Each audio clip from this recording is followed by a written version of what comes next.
রিভাবটা রাখবেন, একই রকম লেখা। আজ না জানি কি সুধা আছে, তাই তো খেতে খেতে আমার মুখ হতে, আহা খেতে খেতে আমার মুখ হতে তোকে দিতে হলো ভাই। তোরে ঠো বড় মিঠো লাগে ভাই রে কানা, তোরে তো বড় মিঠু লাগে ভাই রে কানাই। ভগবান বললেন, তবে শুনে রে সুদামা, যদি দ্বিতীয়বার পেতে হয় তাহলে তার বিনিময়ে কিছু দিতে হবে, না দিলে আমি তোমায় কিছু দেব না। বলো দেখি কি দেবে আমায়? সুদামা বলছে, কানাই, দেবার মতো আমার কাছে কি আছে বল, আমি যে বড় দরিদ্র অসহায়। তবে দেখ, আমার মা এই বনে আসার সময় আমাকে সারা গায়ে কত কি গহনা পরিয়েছে, নে এই নে, এগুলো সব তুই খুলে নে, কিন্তু তার বিনিময়ে তোর কাছে একটা নিবেদন, কানাই, যা কিছু অঙ্গে আছে এর থেকে দামি, এর থেকে মূল্য আমার মনের যে বাসনা, তোর বদনের উচ্ছিষ্ট একটু সেবা করব। হরিবল হরিবল। নে ভাই, খুলে নে, যা কিছু আছে সব তুই খুলে নে, নে নে। এই উপহার নাও আমি খাইয়া, আমাকে দাও। এই উপহার নাও আমি খাইয়া, আমাকে দাও। ওরে দাস উদ্ধবের মনে, ও গয়ে দাস উধবের মনে, সে যে কিছু পেতে চায়। তোরে ঠো নিতাই গৌর হরিবল, গৌর হরিবল, হরিবল। ভাই রে কানা, তোরে তো বড় মিঠো লাগে ভাই রে কানাই। বাবা, কানাইকে সঙ্গে করে নিয়ে সখাগণ প্রতিনিয়ত বনের মাঝে এইভাবে নিত্য নতুন খেলায় মেতে থাকে। কিন্তু হঠাৎ কি হলো মা, মথুরা থেকে কংস মহারাজ রথ পাঠিয়ে দিল কানাই বলাই দুই ভাইকে ধরে আনার জন্য মথুরাতে। যখন অক্রূর চলে গেল বৃন্দাবনে, সেখানে গিয়ে কানাই বলাই দুই ভাইকে যখন মথুরায় নিয়ে এলো, কেন নিয়ে এলো আপনারা সবাই জানেন, তাকে প্রাণে মারার জন্য। যখনই নিয়ে এলো, গোটা বৃন্দাবন কৃষ্ণহারা হয়ে হাহাকার পড়ে গেল, সবাই কাঁদে। ধেনুবৎস বনে যায় না, সখাগণ তৃণ সেবা, আহা সখাগণ বনে যায় না। মাতা যশোমতী ক্ষণে চৈতন্য ক্ষণে অচৈতন্য হয়ে পড়ে। সমস্ত ব্রজবাসী কানাই কানাই বলে ডাকে। এহেন দুরবস্থা বৃন্দাবনে, সবাই যখন কাঁদছে, আর এদিকে কৃষ্ণের প্রিয় সখা সুদামা, যে কিনা প্রাণের থেকে বেশি ভালোবাসে কানাইকে, সেই সুদামার অবস্থা কি হলো? পাগলের মতো পথে পথে ঘুরে বেড়ায়, সর্বত্রে পাগলের ন্যায় ঘুরে বেড়ায় সুদামা। হঠাৎ সুদামার পিতা, যার নাম মটুকমণি, এই মটুকমণি চিন্তা করলেন, আমার ছেলে যদি কৃষ্ণের জন্য এইভাবে পাগলের মতো ঘোরে, তাহলে আমার ছেলে তো দিনে দিনে পাগল হয়ে যাবে। কি করা যায়? কোথায় পাবো আমি কানাইকে? সে আছে কোথায়? আমি না হয় আমার পুত্রকে তার কাছে রেখে আসি, কিন্তু কানাই কোথায় আছে? সন্ধান করতে শুরু করলেন। যেখানে কানাই আছে সেখানে আমি আমার পুত্রকে রেখে আসব। চারিদিকে খুঁজতে শুরু করলেন সুদামার পিতা, চারিদিকে খুঁজছে, কিন্তু কৃষ্ণচন্দ্র তিনি মথুরায় গিয়ে কংসকে বধ করবার পর সে কিন্তু আর ফিরে আসেনি মা। সেখান থেকে তিনি আর বৃন্দাবনে আসেননি। তবে কোথায় এলো? বৃন্দাবনে নাই কৃষ্ণ মথুরাতে নাই, বৃন্দাবনে নাই কৃষ্ণ মথুরাতেও নাই, বৃন্দাবনে নাই কৃষ্ণ মথুরাতে নাই, বৃন্দাবনে নাই কৃষ্ণ মথুরাতেও নাই, মথুরাতে নাই কৃষ্ণ দ্বারকাতে নাই, মথুরাতেও নাই কৃষ্ণ দ্বারকাতেও নাই। কোথায় বা আছে সে, কোথায় বা আছে সে? কোথায় বা আছে সে, ওই না কোথায় ওই আছে সে, আমার প্রাণ কানাই কোথায় বা আছে সে, আমার প্রাণে প্রাণে কোথায় বা আছে? ওই না মথুরাতে নাই কৃষ্ণ দ্বারকায় নাই, মথুরাতেও নাই কৃষ্ণ দ্বারকাতেও নাই। বৃন্দাবনে নাই, মথুরায় নাই, দ্বারকায় নাই, কোথায় আছে? বৃন্দাবনেও নেই, দ্বারকাতেও নেই, মথুরাতেও নেই, তাহলে গেল কোথায় গোবিন্দ? মথুরায় কংসকে বধ করে সবাইকে উদ্ধার করে সেখান থেকে তিনি এসে পৌঁছালেন কোথায়? গুরুগৃহে। নিতাই গৌর হরিবল হরিবল। এসে পৌঁছালেন গুরুগৃহে। কোথায়? শান্তিপুনি মুনির আশ্রমে। এখন স্বয়ং ভগবান তিনি এসেছেন গুরুকুলে শিক্ষা নেবার জন্য। এখানে যত ভক্ত আছেন একবার বলুন দেখি, গুরু দীক্ষা শিক্ষা হয়েছে আপনাদের সবার? কার কার দীক্ষা শিক্ষা নেওয়া হয়েছে দেখি হাত তুলুন। আর যারা হাত তোলেননি তাদেরকে এখনো মন্ত্র নেওয়া হয়নি, দীক্ষা শিক্ষা নেওয়া হয়নি। দেখুন, যত সময় আপনি মন্ত্র গ্রহণ না করবেন, গুরু চরণ আশ্রয় না করবেন, যত সময় দীক্ষা শিক্ষা গ্রহণ না করবেন, তত সময় কি হবে? আপনি ভগবানকে দিনে যতবারই ভোগ দেন না কেন, আপনার ওই সেবা মানে ভোগ ভগবান কিন্তু গ্রহণ করছেন না। মন্ত্র গ্রহণ না করলে আপনার হাতের জল ভগবান তো দূরে থাক, একজন ভক্ত বৈষ্ণব গ্রহণ করেন না। তাহলে মন্ত্র আগে গ্রহণ করতে হবে। আপনি ভগবানকে বাড়িতে 1 থেকে 5 বার ভোগ দিচ্ছেন, কিন্তু এখনো যদি আপনার দীক্ষা শিক্ষা না হয়ে থাকে তাহলে সেই সেবা বৃথা। শুধু তাই নয়, গুরুদেবের দেওয়া তুলসীর মালা কণ্ঠে পরিধান করতে হবে। আছে তো সবার গলায়?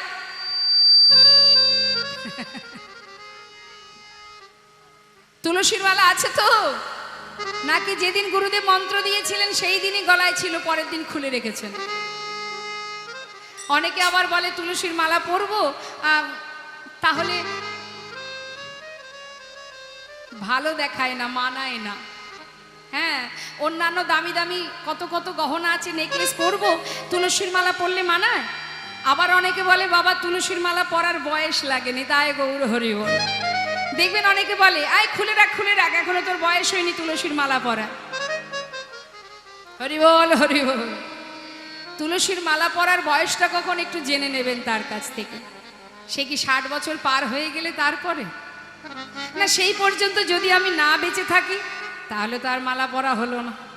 হ্যাঁ, দেখবেন ভগবান তুলসী পত্র ছাড়া কোনো কিছুই গ্রহণ করেন না।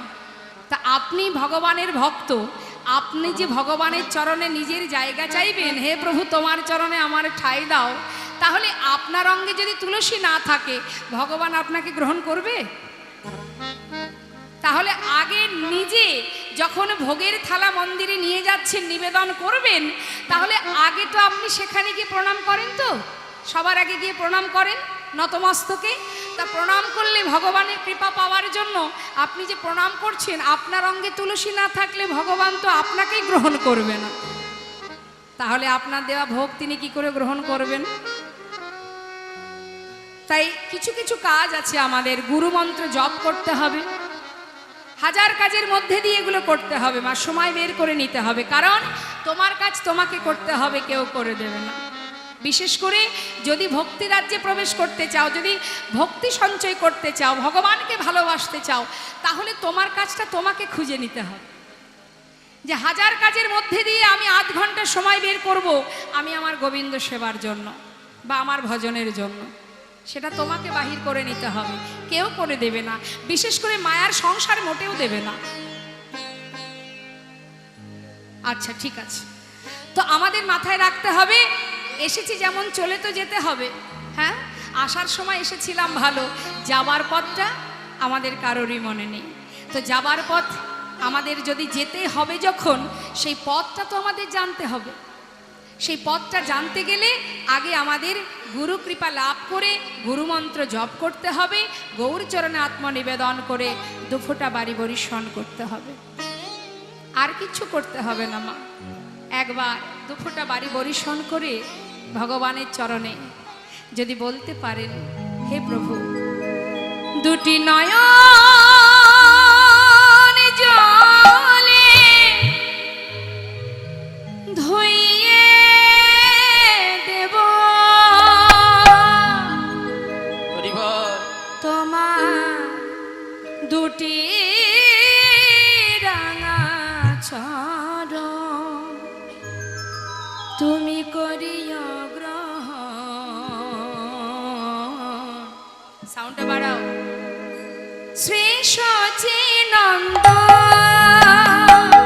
দুটি নয়ন জলে ধুইয়ে দেব তোমার দুটি রাঙা চরণ, করিও গ্রহণ।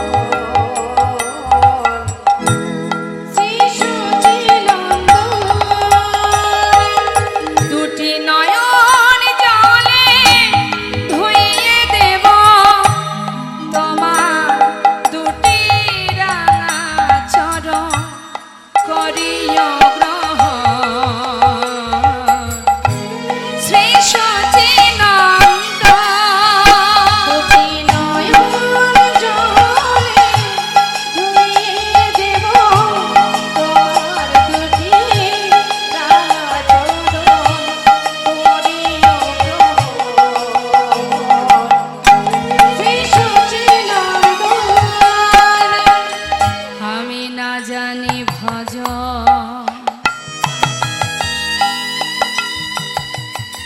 না জানি পুজ, আমি না জানি ভজ, না জানি পূজ, কোন গুণে পাব তোমার রাঙা চরণ। আমি না জানি ভজ, না জানি পূজন, কোন গুণে পাবো তোমার ও দুটি চরণ। দুটি নয়নের জল বহে অবিরাম, হে প্রাণ গোবিন্দ,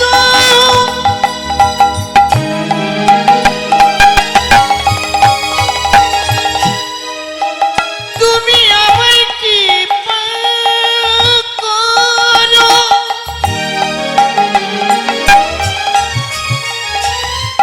তুমি ছাড়া আমার আর কেহ নাই। হে প্রাণ গোবিন্দ, দুটি নয়নের জল বহে অবিরাম, মানে না বারণ। শ্রী সচিনন্দন হৃদয় গৌর হরি বল হরি বল। জলে ধুইয়ে দেব তোমার দুটি রাঙা চরণ, তুমি করিও গ্রহণ। শ্রী সতীর নন্দন, শ্রী সচিনন্দন। আজ গুরুচরণ আশ্রয় করে দুফোঁটা বাড়ি বরিশন করো। যেখানে থাকো, যেমন থাকো, অপবিত্র পবিত্র বা সর্ববস্ত্রাঙ্গত পিবা, যশারে পুণ্ডরীকাক্ষ সবাজ্য অভ্যন্তর সূচি। তোমার যেখানে থাকো, যেমন থাকো, যেভাবে থাকো, যে অবস্থায় থাকো, কোনো দুঃখ নেই। যদি তুমি যখনই তুমি হরিকে স্মরণ করবে, তোমার ভিতর বাহির সর্বত্র পবিত্র হয়ে উঠবে। এমনই নামের মহিমামা। তাই আজ ভগবান কৃষ্ণ তিনি আমার গুরু গৃহে গেছেন, সঙ্গে গেছেন কে? দাদা বলরাম। সেই খবর চলে গেল গোটা বৃন্দাবনবাসী জানতে পারলো। যেই বৃন্দাবনবাসী জানতে পারলেন, দেরি না করে মটকমণি তার ছেলে অর্থাৎ সুদামাকে নিয়ে গেলেন সেই গুরুগৃহে। হরিবোল হরিবোল। তার মধ্যে একটা কথা আমি বলবো, সেটা হচ্ছে কমিটির ভক্তবৃন্দ, বিশেষ করে এখানে দেখছি ভক্তিমতী মায়েরা আছেন, কমিটির সমস্ত মায়েরা আছেন। তো সেই মায়েরা আপনাদের কাছে ভিক্ষার থালি নিয়ে যাচ্ছে। আপনারা এত বড় মহতি হরিবাসর, এত বড় একটি অনুষ্ঠান, এত সাধুগুরু বৈষ্ণবের সেবা চলছে, ভগবানের সেবা চলছে, তো এটা তো আর কখনো একার দ্বারা সম্ভব নয়। তাছাড়া কেউ যদি মনে করে যে আমি আমার একার অর্থ দিয়ে ভগবানের সেবা দেব, সেটার মধ্যে অহংকার চলে আসে মা। তাই ভগবান ভিক্ষা ছাড়া কখনোই তিনি গ্রহণ করেন না। তোমার যতই থাকুক না কেন, সেটা কিন্তু তার থেকে মালিক আরও একজন আছে, যিনি বিশ্বব্রহ্মাণ্ডের মালিক। তাই কেউ কখনো যদি ভগবানের সেবা দিতে চায়, তাহলে কি করতে হবে? ভিক্ষা করে আনতে হয়। ভিক্ষা ছাড়া ভগবান গ্রহণ করেন না। তাই আজ মন্দির কমিটির সমস্ত ভক্তিমতী মায়েরা, তারা সবাই যাচ্ছে আপনাদের কাছে। ওমা, কি হলো? এই ভগবানের দক্ষিণা দেওয়ার জন্য চলে যাচ্ছেন নাকি? আচ্ছা, আবার আসবেন। ঠিক আছে, ঠিক আছে। তো আপনারা কেউ বঞ্চিত করবেন না। দিও কিঞ্চিত, না করিও বঞ্চিত। যাকে দিচ্ছেন আপনি জেনে রাখবেন, সে আপনাকে দিয়েছে, তাই আপনি পেয়েছেন। তাই তার সেবার জন্য প্রাণ ভরে মুক্ত হস্তে দান করবেন। কিন্তু কেউ যেন বঞ্চিত করবেন না। সবার কাছে যাবে, আর কৃপণতা করবেন না। ভগবানের সেবায় কৃপণতা করলে কিন্তু বিপদ। কারণ তিনি তো মালিক বাবা, তিনি সব জানেন তোমার কাছে কত আছে না আছে। হ্যাঁ, তা তার চোখে ফাঁকি তো দেওয়া যাবে না। তাই যাচ্ছে সবার কাছে, সবাই প্রাণ ভরে ভগবানের সেবার জন্য দান করুন। নিতাই গৌর হরিবল হরিবল হরিবল। তাজ গোবিন্দ আমার কি করলেন? তিনি গুরুগৃহে এলেন, আর খবর পেয়ে এবার সুদামার পিতা তিনিও যাচ্ছেন তার সন্তানকে নিয়ে। মহাজন বললেন, দেখো, শিক্ষার উদ্দেশ্যে আজি তাহায় চলিল, শিক্ষার উদ্দেশ্যে আজি তাহায় চলিল, বহুদিন পরে ভাই কানাইকে পাই,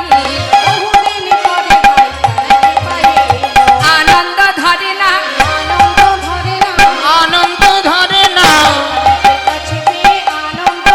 ওই না ভাই কানাইকে কাছে পেয়ে আনন্দ ধরে না, বহুদিন পরে ভাই কানাইকে পাইল। সুদামা বহুদিন পর ভাই কানাইকে পেয়ে কানাইকে জড়িয়ে ধরেছেন বুকের মাঝে।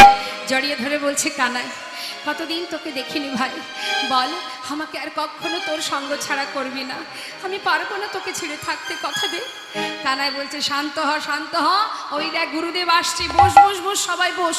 এই বসে পড়া, এই বস, গুরুদেব আসছে, গুরুদেব। সবাই বসে আছে। গুরুদেব এসে উপস্থিত পাঠশালায়। পাঠশালায় এসে জিজ্ঞাসা করছে, এই যে, হ্যাঁ বলুন গুরুদেব। তোমরা সবাই কুশলে আছো তো? হ্যাঁ ভালো আছি ভালো গুরুদেব। আছো তো তোমরা? ভালো ভালো। শুনলাম আমার পাঠশালায় 3 জন নতুন ছাত্র ঢুকেছো। হ্যাঁ হ্যাঁ, আমরাই 3 জন। কই দেখি হাত তোলো, কে কে এসেছো নতুন? আচ্ছা, তুমি এসেছো, আর আমি এসেছি গুরুদেব। আচ্ছা, তোমরা 3 জন আমার পাঠশালায় নতুন এসেছো। হ্যাঁ হ্যাঁ। তোমরা শিক্ষা নেবার জন্য এসেছো তো? তা কে কি শিক্ষা নেবে বলো? এই যে, হ্যাঁ। তোমার নাম কি? আমার নাম গুরুদেব বলরাম। বাবা, তোমার নাম বলরাম? হ্যাঁ গো। আর এই যে এদিকে এসো, এদিকে এসো। দেখে মনে হচ্ছে খুব চঞ্চল, তাই না? এই তোমার নাম কি? কৃষ্ণ গুরুদেব। আচ্ছা, কৃষ্ণ বলে মনে হচ্ছে। কি গো মা, তুমি কৃষ্ণ? আর তোমার নাম কি? আচ্ছা আচ্ছা, তা তুমি কি শিখবে বলো না? গুরুদেব, আমি মনস্থির করেছি ওই ধনুর্বিদ্যা শিখবো, মানে হাতে চালাবো। বেশ বেশ। আর এই যে এদিকে এসো, এদিকে এসো। তুমি কি শিক্ষা নেবে? ধনুর্বিদ্যাও শিখবো না, আর গদা বিদ্যাও শিখবো না, আমি রাজনীতি শিখবো গুরুদেব। রাজনীতি শিখবো। রাজনীতি শিখবে? গুরুদেব, আমি কিন্তু রাজনীতিবিদ্যা শিখবো, কৃষ্ণচন্দ্র বলছেন। আচ্ছা বেশ, ঠিক আছে। তোমার নাম কি যেন? নাম কি তোমার? তুমি কি শিক্ষা নেবে? বেদ অধ্যয়ন করবে তো? যারা বেদ অধ্যয়ন করে তাদেরকে কি বলে? তাদেরকে বলা হয় বিপ্র। অর্থাৎ জন্ম জায়তে শূদ্র সংস্কারেণ দ্বিজ বেদ পাঠেত ভবেৎ বিপ্র ব্রহ্ম জনন্তি ব্রাহ্মণ। তো যারা বেদ পাঠ করে তারা হয় বিপ্র, আর ব্রহ্ম জানন্তি ব্রাহ্মণ। তুমিও ব্রাহ্মণ হতে পারো, আমিও হতে পারি, যদি ব্রহ্মত্ব জ্ঞান তোমার মধ্যে থাকে। তাই আজ এই যে ব্রাহ্মণ, দেখবেন মা, ব্রাহ্মণদের অঙ্গে যে পৈতেটা থাকে তাতে কটা সুতো থাকে? 9টি সুতো থাকে। 9টি সুতো 9টা গুণ ব্রাহ্মণদের মধ্যে থাকে। এই যে 9টা গুণ কি কি? শাস্ত্রে বললেন সম দম তপ শৌচ। কি বলছেন? সম দম তপ শৌচ ক্ষান্তি আর্যবৎ জ্ঞান বিশেষ জ্ঞান আস্তিকাম। এই হচ্ছে 9টা গুণ। সম মানে শান্ত প্রকৃতির, শান্ত ভাব। দম মানে দমন করবার শক্তি থাকতে হবে, ইন্দ্রিয় দমন করতে হবে। তপ মানে তপস্যা, তপস্যা করবার শক্তি প্রয়োজন। ব্রাহ্মণদের মধ্যে এই গুণগুলো থাকা দরকার। আর কি বললেন? শৌচ মানে পবিত্রতা, পবিত্রতা রাখতে হবে। তোমার উপরে সুন্দর পোশাক পরেছো, দেখতে খুব ভালো লাগছে, কিন্তু ভিতরটা তোমার একেবারে হিংসা কালিমায় ভরা, সেটা করলে হবে না। ভিতরটা পরিষ্কার করতে হবে, এই জায়গাটা পরিষ্কার না করলে হবে না। আর কি বললেন? আস্তিকাম, আর্যবৎ। আর্যবৎ মানে সরলতা। ক্ষান্তি মানে ক্ষমা করা। ব্রাহ্মণদের স্বভাব হচ্ছে সবাইকে ক্ষমা দৃষ্টিতে দেখা, অভিশাপ দেওয়া কিন্তু ব্রাহ্মণের কাজ নয়। আর কি বললেন? জ্ঞান। জ্ঞান অর্থাৎ বিদ্যা অধ্যয়ন করতে হবে। আর বললেন যে বিদ্যা অধ্যয়ন করতে পারবে সে বিশেষ জ্ঞানের অধিকারী হতে পারবে। আরেকটি শেষে কি আছে? আস্তিকাম, ভগবানের চরণে একনিষ্ঠ ভক্তি।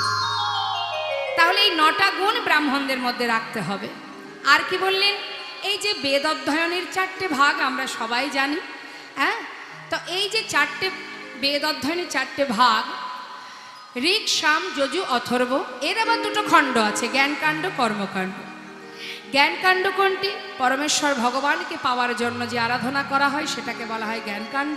আর কর্মকাণ্ড যেটা যজ্ঞ করার জন্য আমরা সবাই পাঠ করে থাকি সেটাকে বলা হয় কর্মকাণ্ড। গুরুদেবের কাছে শিক্ষা নিচ্ছে ভগবান কৃষ্ণচন্দ্র বলরাম, সবাই আছেন পাঠশালায়। আগেকার সময়ে তো এত স্কুল কলেজ ছিল না বাবা। আগেকার সময়ে ছেলে মেয়েদের শিক্ষা দিতে গেলে গুরুকুলে পাঠাতে হতো। তা এখন সবাই যখন শিক্ষা নিচ্ছে, হঠাৎ গুরুমা ডাকলেন সুদামাকে, সুদামা, এই সুদামা, শুধু গুরুদেবের কাছে শিক্ষা নিলে হবে? যাও, রন্ধনশালায় কাঠ ফুরিয়ে গেছে, বন থেকে কিছু কাঠ কুড়িয়ে নিয়ে এসো। এই কথা শোনা মাত্রই সুদামার আনন্দ ধরছে না, বনে চলেছে কাঠ কুড়াতে। সঙ্গে করে নিয়ে গেছে কাকে? কৃষ্ণচন্দ্র, কানাইকে। দুইজনে যাচ্ছে। কৃষ্ণ আর সুদামারে পাঠাইল বনে, কৃষ্ণ আর সুদামারে পাঠাইল বনে, ওই না কাটানিতে চলে তারা আনন্দিত মন, ওই না আনন্দ ধরে না, আনন্দ ধরে না, ওই না কৃষ্ণ আর সুদামায়ের আনন্দ ধরে না, ওই না কাটানিতে চলে তারা আনন্দিত মনে।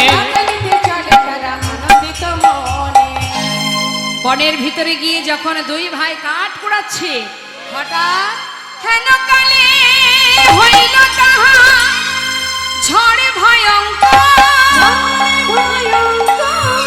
চারিদিকে ভরিল ঘন অন্ধকার, চারিদিকে ভরিল ওই ঘন অন্ধকার।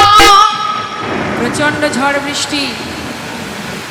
আর এই ঝড় বৃষ্টির মধ্যে একে অপরকে হারিয়ে ফেলেছে। চিৎকার করে ডাকছে সুদামা, কানাই, সুদামা, কানাই, সুদামা। কানাই। হঠাৎ একটা গাছের ডাল কানার কাঁধে এসে পড়বে।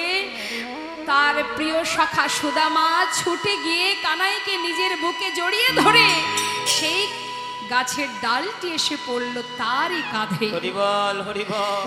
ভগবান কেঁদে উঠলেন, সুদামা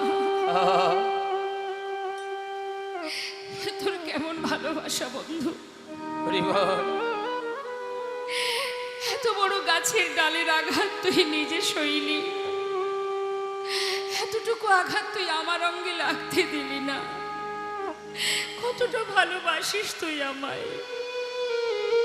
সুদামা বলছে, কানাই আমার যত কষ্টই আসুক, আমার কোনো দুঃখ নেই, কিন্তু আমি বেঁচে থাকতে তোর অঙ্গে এতটুকু আঁচল লাগতে দেব না রে আমি।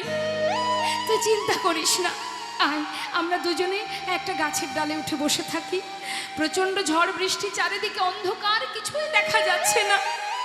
একটা গাছের ডালে দুইজনে বসে আছে মা, একজন বসেছে নিচের ডালে, একজন বসেছে উপরের ডালে। কিন্তু গুরুমা বনে যাবার সময় সুদামার আঁচলে কিছু ছোলা, ভিজে ছোলা বেঁধে দিয়েছিল। কেন না, যখনই খিদে পাবে তোরা দুজনে ভাগ করে খাবি। এখন সুদামার আঁচলে বাঁধা আছে, আর সুদামা ওই গাছের ডালে বসে আছে উপরের ডালে। মনে মনে চিন্তা করছে, প্রচন্ড খিদে পেয়েছে, এক কাজ করি একটু ছোলা খাই। হঠাৎ মনে পড়ে গেল কানাইয়ের কথা। মা যে বলেছিল, সুদামা ভাবছে যে মা যে বলেছিল কানাইকে দিয়ে খেতে, কি করি এখন আমি? আচ্ছা বেশ, এক কাজ করি, আমি তো খাই, আর ওর জন্য কিছু রেখে দেব, সেটা আমি ওকে দিয়ে দেব। এই ভেবে গাছের ডালে বসে বসে ছোলা খাচ্ছে। কিন্তু যখন ছোলা খাচ্ছে মা একটা একটা করে ছোলা মুখে দিচ্ছে, আবার একটু একটু করে পড়েও যাচ্ছে। আর পড়ছে যখন, একেবারে গোবিন্দ যেখানে যে ডালে বসে আছে তার সামনে দিয়ে। গোবিন্দ দেখছে কি একটা একটা করে ছোলা নিচে পড়ছে। তা গোবিন্দ দেখছে সুদামা ছোলা খাচ্ছে, কিন্তু তাকে বলছে না, তাকে দিচ্ছে না। মনে মনে চিন্তা করছে, আচ্ছা মা যে বলেছিল আমায় দিয়ে খেতে, কিন্তু তুই তো বেশ বসে বসে ছোলা খাচ্ছিস, আমার কথা কি তোর মনে নেই?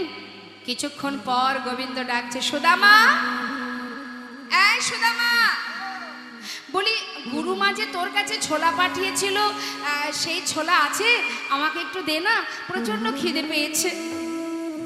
সুদামা বলছে, দাঁড়া কানাই, দাঁড়া দাঁড়া। এই বলে আঁচলের দিকে যেই না তাকিয়েছে মা, দেখছে কি যাও বা দুটো একটা মুখে দিয়েছে, আর বাকি সব ছোলা পড়ে গেছে। মনে মনে ভাবছি, সর্বনাশ, গুরুমা যে বলেছিল কানাইকে দিয়ে খেতে, কিন্তু আমার আঁচলে তো একটাও ছোলা নেই, আমি কি বলবো এখন কানাইকে? তাই সুদামা একটু মিথ্যা কথা বলেছিল। কি জানিস কানাই, আমার আঁচলে না একটা ছোলাও নেই।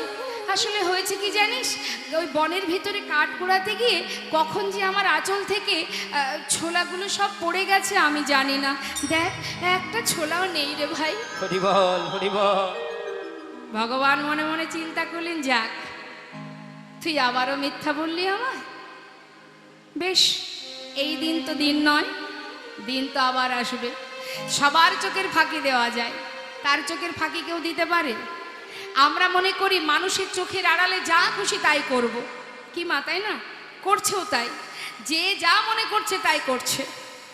কিন্তু একজন যিনি আছেন প্রত্যেকের হৃদয় মন্দিরে পরমাত্মা রূপে, তার ফাঁকি কে দেবে গো? শুধু অপেক্ষা করো, অপেক্ষা করো, ফল ঠিক পাবে। সবাই পেয়েছে, তুমি পাবে না, আমি পাবো না, তাই কি আর হয়? হ্যাঁ, ফল তো পেতেই হবে, কারণ এখানে যিনি আছেন পরমাত্মা রূপে, যে চৈতন্য, যে চেতনা, যে সাক্ষাৎ আমি এখানে দাঁড়িয়ে আছি, সেই পরমাত্মা রূপে ভগবান যিনি বসে আছেন, যার শক্তিতে আজ আমি এখানে দাঁড়িয়ে, এই যে শ্বাস প্রশ্বাস চলছে, পরমাত্মা রূপে যিনি আছেন হৃদয় মন্দিরে, তিনিই তো আমি। আমি মানে কি? আমি মানে এই দেহটা নয়। আমি মানে এই হাতটা কি আমি? এই দেহটা কি আমি বাবা? এই চরণটা আমি না, এগুলো আমি নই, এগুলো হচ্ছে আমার। তাহলে আমি কোনটা? আমি কোনটা? আমি অর্থাৎ পরমাত্মা। এই যে চলছে শ্বাস, এটা হলো আমি। এটা যখন থাকবে না, এই দেহটা পড়ে থাকবে, সবই পড়ে থাকবে, শুধু থাকবে না কে? সে হলো আমি চলে যাব, তাই না? তা আমি অর্থাৎ পরমাত্মা, যিনি ভগবান বসে আছেন হৃদয় মন্দিরে, যার শক্তিতে আজও দাঁড়িয়ে আছি আপনাদের সামনে, তার চোখের ফাঁকি দেব কি করে? ফাঁকি দেওয়া সম্ভব? ভগবান মনে মনে মৃদু মৃদু হাসছেন আর বলছেন, সুদামা বেশ, আজকের দিনে মিথ্যা বললি, কাল তুই এর উপযুক্ত ফল পেয়ে যাবি। কোনো কথা না বলে কিছু সময় বিশ্রাম করে নিয়ে কাঠ নিয়ে এলেন গুরুগৃহে। আসার পরের দিন হঠাৎ গোবিন্দ ডাকছে সুদামাকে, সুদামা এদিকে আয়, তুই তো আমাকে অনেক ভালোবাসিস তাই না? আচ্ছা তোর কাছে যদি আমি কিছু চাই আমাকে দিবি? সুদামা বলছে, কানাই কেন দেব না, চেয়ে দেখ, আমার যদি থাকে আমি অবশ্যই দেব। আছে রে আছে, তুই আগে বল দিবি কিনা। হ্যাঁ দেব, থাকলে অবশ্যই দেব। কি চাস তুই বল, আমার প্রাণটা নিবি? তাও আমি দিয়ে দেব, আমি যে প্রাণের থেকে তোকে বেশি ভালোবাসি। না না না, প্রাণ দিতে হবে না, শোন ওই দেখ রন্ধনশালায় না গুরুমা নাড়ু তৈরি করে রেখেছে, আর তুই তো জানিস আমি একটু নাড়ু খেতে ভালোবাসি, জানা ভাই আমার জন্য দুটো নাড়ু নিয়ে আয়। সুদামা বলছে, নাড়ু খাবি? আচ্ছা ঠিক আছে, দাঁড়া দাঁড়া, আমি গুরুমাকে গিয়ে বলি, গুরুমা আমাকে দিয়ে দিলে আমি তোকে দিয়ে দেব। না, বলে আনলে হবে না, চুরি করে আনতে হবে। চুরি করে? আমি তো চুরি বিদ্যা জানি না। আমি যে গুরুদেবের কাছে বেদ অধ্যয়ন করি, গুরুদেব বলেছেন যে বেদ পাঠ করে সে কখনো মুখে মিথ্যা কথা বলে না। আমি কি করে মিথ্যা বলবো বল, আর আমি কি করে বা চুরি করব? আমি তো চুরি বিদ্যা শিখিনি কানাই, এত চিন্তা করছিস কেন? আমি তো নাড়ু তোর জন্য এনে দিলেই হবে। না, বলে আনলে আমি খাবো না, তোকে চুরি করে আনতে হবে। এই না তুই বললি আমার জন্য প্রাণ দিয়ে দিতে পারিস, আর দুটো নাড়ু আনতে পারবি না? এ কেমন বন্ধুত্ব তোর? এত ভালোবাসিস আমাকে, আর আমার জন্য দুটো নাড়ু চুরি করতে পারবি না? বারবার বলছে দেখে সুদামা বললে, তবে শোন কানাই, আমি তো কোনোদিন চুরি করিনি, আমি চুরি করতে জানি না, তবে আজ তোর সুখের জন্য আমি চুরি করতে যাব। তবে কানাই এই দরজার কাছে বসে থাকবি, যদি দেখিস কেউ আসছে আমাকে একবার ইশারা করে জানাস, কেমন? আমি ভিতরে চললাম। ঠিক আছে তুই যা। যেই না বলে যে সুদামা ভিতরে ঢুকেছে মা, আর এদিকে দরজার কাছে বসে আছে কে? দুষ্টু কানাই বসে আছে। যেই না ভিতরে গিয়ে নাড়ুর পাত্র থেকে দুটো নাড়ু তুলেছে, হঠাৎ দরজায় বসে বসে কৃষ্ণচন্দ্র ডাকছে, গুরুমা, ও গুরুমা, শিগগিরি এসো। তুমি মনে করো আমি তোমার ঘরে নাড়ু চুরি করে খাই, আজ হাতে নাতে প্রমাণ, দেখে যাও কে তোমার ঘরে নাড়ু চুরি করে খায়। যেই না বলেছে, সুদামা ভয়ে ঠক ঠক করে কাঁপতে কাঁপতে ঘরের থেকে বাইরে এসে খানের কাছে এসে বলছে, কানাই হে তুই কি করলি ভাই? আমি কি অপরাধ করেছি তোর কাছে? কেন তুই এমন সাজা দিলি আমায়? আমি তো তোকে আগেই বলেছিলাম আমি চুরি করতে পারি না।